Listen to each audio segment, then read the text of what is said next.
I know two things: that you can cook and that you can cook better.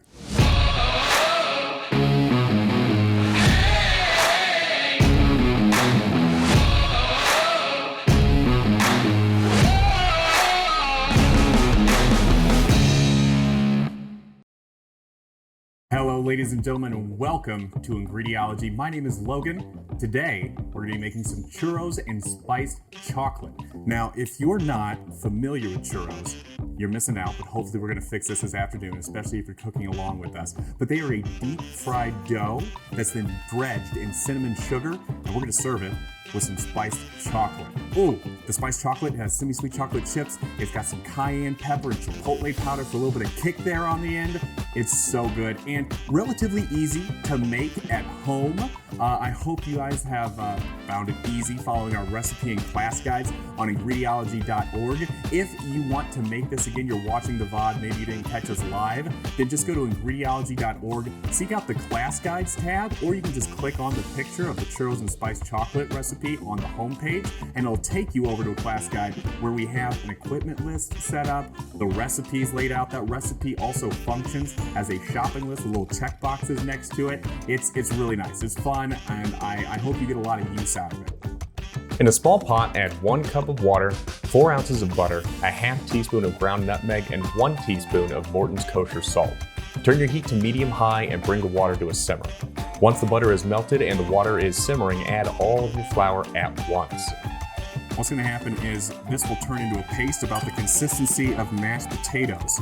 I'm going to turn down my heat just a little bit. I don't want any areas that might become stuck during the mixing in this process to burn before I have a chance to get to it. So I just drop my heat down to a medium.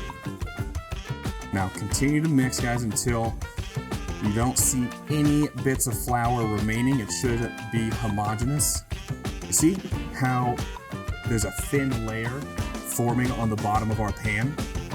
We want that. What's happening is we're slowly stretching the dough out across the bottom of the pan, drying it out, and then scraping it up quickly and reincorporating it back into our dough. And that's why you need the metal spoon, because a rubber spatula won't do that very well. And this is where it gets tough, because people will ask me, am I done yet? Am I done yet, chef? When is my dough fine and fully cooked out? When your dough is done, it will form up into a nice little ball and will no longer stick to the bottom of the pan. It will be sliding around in its own fat, all right? Just won't even stick to the bottom of the pan anymore. So as long as it's still sticking, you're still scraping. All right, you see what's starting to happen, guys? I'm not adhering to the bottom of the pan as much. Hardly at all. You see how it's just sliding around in its own fat? It's no longer sticking into our stand mixer. Boop, boop, boop, boop, boop. As much as I have chef hands, it's still very, very hot. We're waiting for this to cool down to the point where when we add our eggs, it will no longer be hot enough to cook our eggs, okay? That will take a minute or two. Once our dough is cooled, we're gonna add our eggs that we got reserved here over in the bowl, one at a time. Now, we'll wait for that first egg that we add in to be totally absorbed by the dough. I can't see pieces of yolk or white or anything hanging out. And then we'll add our next egg. The first egg is gonna get sucked up really quick, all right? The second egg, though, is gonna take a little bit longer. As your dough becomes more saturated with the egg, it'll be a longer interval in between when you add your next egg. Makes sense? But again, the marker that you're looking for is that there's no visible streaks of egg remaining. Then you add your next one. The bottom of the bowl, I can keep my hands here, which means if I can keep my hands here, it's not gonna cook an egg, okay? All right, egg number 1 is in. We're off to the races. Fully absorbed, so we're gonna add in our next one. Final egg. That's looking good, everybody. I'm very happy with this dough. You can see we have no visible streaks of egg remaining in it, so I'm gonna get my rubber spatula out. We're gonna drop the bowl down, and then we're gonna get our piping bag set up, okay? We've got our tip fitted on the end of our piping bag right here. And then what I did is I took the top of our bag and I just folded it down. I cuffed it all around the outside edges. That way I can put my hand right here and hold the outside of the bag or the inside of the bag, hold it open while I added my dough or whipped cream or icing or whatever you need to put in it. Whoop. This is exceedingly difficult. Couple good knocks. She gets calf cam anytime she wants. So we can get our fryer ready to go. Wow, Chef, that's a lot of vegetable shortening. You're damn right it is. Sheet tray has been equipped with our wire rack. I've got a little bit of parchment paper there underneath it. I would grab a slotted spatula like this is a fish spatula, or if you have a slotted spoon, that will work as well. Slowly heating that vegetable shortening up to 350 degrees Fahrenheit. You're gonna wanna break out your InstaRead digital thermometer here to properly temp your oil. 2 cups of sugar ready to go. We have a pot that has about 1.5 inches of water down there in the bottom, medium-high heat. And what we're trying to do is simmer the water that's down here in the bottom of our pot.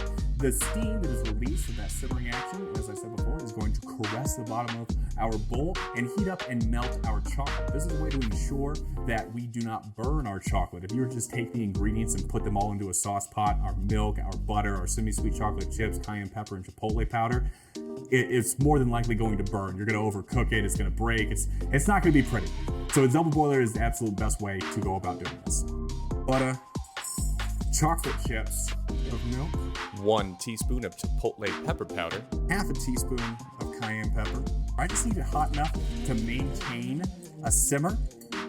Now, whenever you're using this, especially if you have a gas stove at home, don't let your ingredients come up the side of the bowl above the lip of the pot, because then it's not in contact with steam. It's getting whatever excess heat comes off the edge of your burner, and that's how you can burn the chocolate or whatever chocolate melts. Ooh.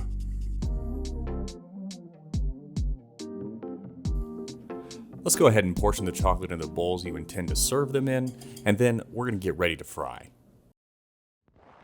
We're gonna pipe the churros into the dough. They're gonna fry up for a little bit. Then I'm gonna remove them from the hot oil once they're totally done cooking. They go directly into the cinnamon sugar, toss, toss, toss, toss, toss, and then onto our sheet tray to drain, all right? 6-inch long little pieces. Just take it off with your finger. Try not to deep fry your finger in the process. They're starting to puff. We have this star tip on the end of our piping bed. That's going to put ridges on the outside of our churros as we pipe them. And this allows our churros to, as they expand, to kind of expand out like an accordion.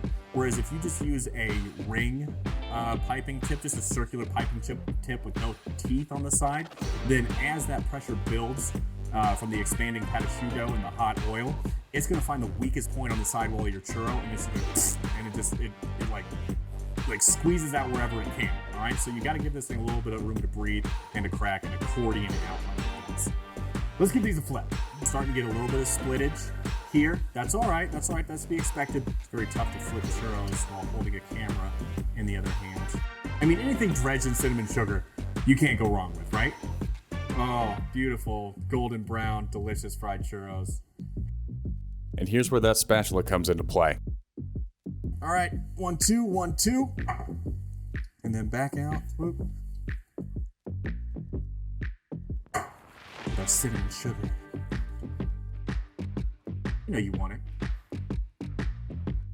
Huh? You need to get pictures of these before. What are you mean? I'm not being mean. I'm just saying you can't just. No. Ooh, look at that, guys. Look at that. No. And there's the kick from the cayenne on the back end. Oh.